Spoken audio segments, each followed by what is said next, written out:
Yeah, we went to Pioneer Woman, okay? Let me tell you something. You need to take Bobby to Pioneer Woman, But now I just want to show you this. They're the home of the $27 chicken fried steak. Have you ever heard of a chicken fried steak for $27? No. Well, I mean, and don't get me wrong, all their prices wasn't like this, but we went in there, they got a little restaurant in this thing, and those women come in there, they're like zombies, it's like must, and I mean, and which is okay, and it's why you came up there, but this really struck my ire, a $27 chicken fried steak. So we sit down to order, and I told her, hey, get order if you want. We came up here, get what you want. So she ordered one of these, and so the lady says, well, do you want a half order or a full order? She said, well, I'll take a half order. So I thought, well, if you're going to do that, I'll go a half order, I'm thinking, it's going to be close to half, maybe a little higher because you got some extra French fries in there, Well, they knocked $6 off of that price. It's $21 for a half order of a chicken fried steak in this son of a gun, But, and that's not to say, these folks really did some really good things in that town. That little town, it's about like Gladewater, maybe not even as big as Gladewater. It's got a lot of storefronts in there, and that whole town has been revitalized as a result of these people coming in with this show and all that, So they do some really good things in there too, but their chicken fried steak, they're a little bit out of touch from reality because really? I mean, they own like 1,400,000 acres of land, and that's what I understand they've got. So a $27 chicken fried steak probably doesn't look that bad to them, But when you come off the street and and the pork chops are like $19, and now they actually had a chicken sandwich in there. It looked pretty good. It was about $14 that I had kind of had my eye on, but hey, what the heck? Yeah. But at any rate, we went through that. It's in Pawhuska, Oklahoma, home of Ben Johnson, and he's got a little museum there, and it's okay. They've got another museum that's a town museum. It's actually probably, I think, better than that one, and it's you just make a donation there, But right. At any rate, we did that, But I had to show you what the results were as a result of that. But there is a lot of stuff, little shops and stuff that Bobby could go through, and enjoy that, But well, I'll go back and give her a report on it, and I imagine her running buddies want to go anyway. Oh yeah, and this will probably push them over the edge. Well, it's a fun deal. I mean, when I tell her it's a $27 chicken fried steak, that may put a little that may kill it. But I mean, I highly recommend it. It's a good place to go. Yeah. It's fun. Now there was some weird stuff happened now we stayed in Owasso, which is just northeast of Tulsa, northeast of Tulsa, and so we went out to this Japanese restaurant. There's several restaurants there, and we're in this restaurant. And we sit down, we're ordering, and it's a pretty nice restaurant, So the lady comes up to take her order, and she looks at me and she says, "Are you on TV?" And I thought, "Oh Lord, you're going to ask me about Bob Roberts now." And she says, I said, I didn't want to get into it being, whatever, I said, yeah, I am, I mean, what else am I going to say? I really wasn't really wanting to talk a lot about it, but anyway, I said, why do you ask? And she never would tell me, so anyway, we sat there and ate, and we got through, and here come the chef, had to ask her, did you like it? Did you like it? Yes, you like it? Yeah, it's really good, so, I mean, we're just going like, I don't know what's going on here, and so we get up to leave, we pay our bill, and we're walking out, and everybody in that thing is going like, bye, we'll see you, and it's like one guy in the back's going, it's Sukagara Yamamoto Jopeshi. I thought you were going to say Rush Limbaugh. No. He's there. Clint Eastwood. I don't know what that was about. Yeah. They never named you as a, I figured the next name's going to be Bob Roberts. You've been watching him. And then we go, we're checking out at the motel, and this one lady says, "You're from Longview, aren't you?" And he says, Yeah. She says, "Do you know Joe McRoy?" I said, "Yeah, I know Joe McRoy. He's a famous TV star up here." I said, "What?" I said, "Well, I worked with him at Eastman, He said, "Yeah, apparently he's got a YouTube channel or something. He's an old guy, he's retired, and his wife was from Puerto Rico. And I always thought they were going to move down to Puerto Rico, but apparently he's a TV star, but he's got, I think, like 1 million hits on his YouTube channel or something like that. And but I look like his son is producing this thing, and they're just filming him talking like we do, right? And I mean, I'm not sure why aren't we getting all those kind of hits, really? But anyway, that was the Pioneer Woman update for those that thought about going up there. But anyway, this weekend I was looking at the results and I was thinking, you had the right fish on the wrong tournament. Yeah. Well, no, they wouldn't have worked during the Berkley either. Oh, why is that? They weren't big enough. It wasn't big enough. You had an 7. But it was 23 and a half inches long. Okay. It wasn't 24 inches. Oh, okay. Okay, it didn't say that on the deal. So. And my small fish were, I had one, it was 16 and a quarter, and another one, it was 13. Yeah. So I didn't have.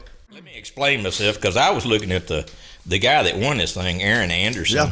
Yeah. He had like a 6.98. And he was from Carrollton, and he won a Skeeter 2X200 Yamaha. Yeah, ZX200, yeah. The winner of the tournament, and you had like your fish, I saw it weighed over 7 pounds. And that's where I came up with that. It was probably heavier than his. Did you notice when it was caught? No, I didn't look at that. He weighed it in at 12 o'clock Sunday. Really? Went all day Saturday with no overs. And it looked like Sunday was going to, I just knew they'd get beat right off the bat. And I had a guy brought a big fish in early Sunday morning, but it was 23 3/4 inches long. Oh, yeah. So he got to take the walk around behind the building with the game warden. Wasn't quite long enough. Wasn't quite, I could sympathize with somebody where it was really, really, really close. But when you miss it by a half inch, that's you're really. I shouldn't say stupid. That's no excuse for that. It's a bonehead move, Really. Well, I was noticing there was several of your Lake Fork Anglers Association Bass Club members that placed in there. A lot of people that I know got checks. Yeah. Randy Bunch, he had 3 different fish in there. He made about $1,800 off that thing, and. Tim Weaver, he's a LakeForkMaps.com. Oh, okay. Yeah, he's a member of LakeForkMaps.com. Right. And he won some money too. So I mean, it was, and I might be missing somebody. Yeah, there were 3 or 4 other club members that got checks. Yeah. I thought so. They weren't fishing where I was. Huh. That's all I can say. Well, where were you fishing now? Let's see. Let's go to the results of your normal tournament. Okay. And before we talk about the Berkley. Yeah, I mean, here you are. You won the Thursday's tournament for hardcore. Now this was in the East 1/3. Is that right? It was Birch. It was Birch. It was West 1/3. It was Glade. It was Glade. East side. Yeah, like I said. And you won. You had that one fish there, and then did great. Now I forget who you were fishing with that weekend. John Shin. Okay, you were with John Shin. And look at his. If he'd have had one more fish, he'd have won. Where is he in? Right there, second place. Second place. Yeah. If he'd had one more fish, he'd have won the co-angler side. Wow. Okay. He didn't have any power worms, and I finally gave him one. He never would say he didn't have any. So I finally said, "Put a power worm on, John." They're in my boat. Oh, they're in my tackle box. I said, "Well, dig one out. It's in the boat." Oh, okay. So I said, "John, I got 5 blue flag power worms left. I'll give you one." Gave it to him. He caught a fish. Lost the worm. And went along a little while, and he's throwing something. I didn't realize he'd lost it. He was throwing something else. I said, "Where's that power worm?" He said, "Fish threw it off." Well, I got some other colors here, so I dug out a watermelon can and gave to him, and he caught his next one. Yeah. But anyway, if he'd have caught one more, he'd have been first place. Huh. I can't really read that. That's kind Yeah, it was a little fuzzy when I pulled this off your deal. Yeah. I don't know why. I noticed that when I was putting it on there, that it was kind of fuzzy. Yeah. But, So y'all were in East 1/3, and Yeah. and you just fished strictly Glade Bay. Is that how you did? That's true. We just kept looping around. We'd catch a fish in a place, and we'd leave it, loop around, come back, catch another one. Oh, the whole day long. Yeah. So you fishing Berkley power worms? Is that what you was pretty That's much what using? I was throwing. I threw everything, but I concentrated on power worms, and that's they were biting them. Yeah. So I kept fishing them, and we threw swim baits, and we threw spinner baits, and we threw wacky worms, and you name it, we threw it. But the only thing we got bit on, every fish I caught was on a blue fleck power worm. And I thought, well, that's a good omen for the tournament. Yeah. So that's where I fished during the tournament, was doing exactly the same thing. So were you in about 6 foot of water? Is that what you in? 6 or 8? 6 foot at the absolute deepest. Deepest. Most of the fish were in 2 foot or less. Okay. And had that howling north wind too. Yeah. It was amazing that they bit that good, but they did. I caught a couple of big overs, a couple of what I call Thursday fish. I had one that I nearly cried when I laid it on the board, because I laid it on the board and butted the mouth up, and without the tail pinched, it was under 16. You pinch the tail, touch the line, and it was a heavy fish. And I said, pitched it back. Yeah. Not even any consideration for taking it in, because I knew what had happened. Right. And then I had one other one that was 14 and a half inches. It weighed 197. I mean, it was a chunk. And a fish of that size got a check nearly every hour for both days. But I'm an hour away from weigh-in. And they also, those fish of that size always got down in getting a rod or a reel. And I didn't need another rod or reel, so I just kept fishing. Yeah. So anyway, I didn't do any good Saturday. Sunday morning, I headed out, going back up there, and I made the turn to head into where I was going, and I hear this sound. It sounds like $100 bills being torn up. It was a screeching noise. Oh, okay. Out of the lower unit. Oh, no. Yeah. So I thought, oh, crud. This is on your boat? Yeah. But I'm almost to where I'm going to fish. So I just shut it off, turned it off, got on the trolling motor, and went on in there and fished until noon. And at noon, I got on the trolling motor, and here we came. 2 miles back out on the trolling motor into a 20-mile-an-hour wind, which wasn't too bad until I went under the 515 bridge. Then it was choppy, to say the least. I tried sitting in the back seat and using the remote on the trolling motor, but the prop was coming out of the water, so we didn't do that. But I got it back to the ramp, got it on the trailer, and a gentleman helped me a little bit, which was really nice, because I knew I was going to have to get my feet wet. You always do on a situation like that. But he came in right after I did, and he helped me hook it up and winch it up to where I could get out. And I thanked him profusely and went back to put it up. I've got a call in this morning about getting a lower unit. Oh, no. Tell them I'll call the insurance company, but get it on order. I'll pay for it. Don't worry about the insurance company. I don't care whether they pay for it or not. I want to get me one here just as quickly as you can. So I haven't talked to anybody yet, because it's Monday and they're all closed. I did talk to one dealership that says they have some, so we'll see what happens on that. So whether or not I get to fish this Thursday is up in question. You think maybe some of the seals went out in the back? No.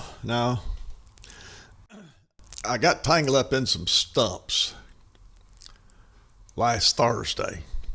I mean, the water is down to the point where you can't see them back there. Right, There are lots of stumps back in Glade. Yeah. But you can't see them. Well, I got tangled up into them, and I mean, I was tangled up in it, and stalled the motor, and I'd start it up and put it in gear, and well, I bent the prop then, which I realized instantly it was bent, and but we went ahead and fished, didn't have any problem, and it was okay Saturday, and then Sunday I didn't take the time to change the prop out. It was bent, but it wasn't that bad. But Sunday, the chickens came home to roost. So you think that out of sync prop? No, it was the impact of just the hitting the like it was. It's probably what. Yeah, there's not a hole in it, or no, it's not leaking oil or anything. It just I don't know whether it knocked the teeth off a gear. That's usually what happens is you'll knock a tooth off a gear, and that'll float around in there, and if you're really unlucky, it'll lock up. Yeah. Well, it didn't lock up, and I noticed when I got back to the storage shed last night, I could spin the prop, and it sounded good. But when you started it up, it made this $100 bill sound. Yeah. this scream. So like does that put you out for this week? Probably. Yeah. I mean, it's possible that I can get it going by Thursday, but okay. Or I could fish as a backseater. Yeah. But I think what I'm going to do is go ahead and concentrate on getting it fixed, and try to get Bobby to come up, and we'll go crappie fishing. And I'll just be there for weigh-in Thursday afternoon, and we'll see what happens from there. Yeah. So that's the story of the Berkley. Yeah, the guy that was in first place all day Saturday and all half a day Sunday, I knew he was going. I just knew he wasn't going to hold on to first place. You don't have a 2-day tournament and not catch a bunch of overs. Well, you do too, obviously. But there was one that was caught, and I told the guy I was talking to, I said, the guy I feel sorry for is the guy in second place, because he's going to end up completely out of second place. Got a boat also. Mm-hmm. So I felt sorry for him, because he didn't. I didn't think he stood a chance of getting anything, and he didn't, other than the $1,000 for having the big fish that hour. Somebody early on one of the mornings was DQ'd on a boat check. And DQ, what does DQ mean? Disqualified. Disqualified. Yeah. They do a boat check for the money winners, and you got to have your throw cushion, your your fishing license, your kill switch. You got to have all these things, and obviously he didn't have them. He was second place, first or second hour, and I don't know who that was. I never did name a name, but I was just curious what it was he got disqualified for. Huh. I'm sure we'll find out one of these days, but yeah. Anyway. Well, if you were to fish this week, and this is the LFA, you'll be fishing LFA, and anyway, I mean, this week you got pretty decent weather. It's been getting a little cooler, but early this morning it was a little warm, so it just varies back and forth. So, but they'll be able to fish anywhere on the lake during this tournament. But people that think about joining a bass club, I mean, if you look at the results of the Berkley tournament and you see how many people placed in this thing, that's a good club, the Lake Fork Anglers Bass Club. I think I keep having trouble saying that right. That did say that right then. Lake Fork Anglers Bass Club. Information is at www.bassfin, BASSFIN. Yeah. You had about 5 or 6 people that placed in this Berkley tournament that are in that club. So, and you're not. If you can go in and compete against those guys, or you can go in as a backseater and fish with them.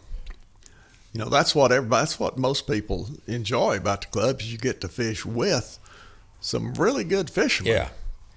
It's a great way to learn the lake and how to compete and how these tournaments go. And it's laid back. These folks are really good folks, and it's just a perfect storm for Lake Fork, And we've got a membership cap of 50, but we've got We currently got probably 40 on the books, so we've got plenty of spots. If you want to fish, you can fish. If you want to come in if you're willing to come, if you want to come in as a boater, well, we got enough. We're up on boaters now. We've got some of the latest boaters that have joined or having to fish as no boaters. So that's probably what you're going to have to do. But most of the people that join want to fish as a no boater. They want to ride around with somebody that knows the lake and knows where to fish and things. So it's not a drawback. So definitely force you out of your comfort zone, because everybody that fishes up there has got specific places they like to fish, and the guy you fish with probably is going to fish someplace else, so you're going to learn some new water, whether you want to or not. Yeah.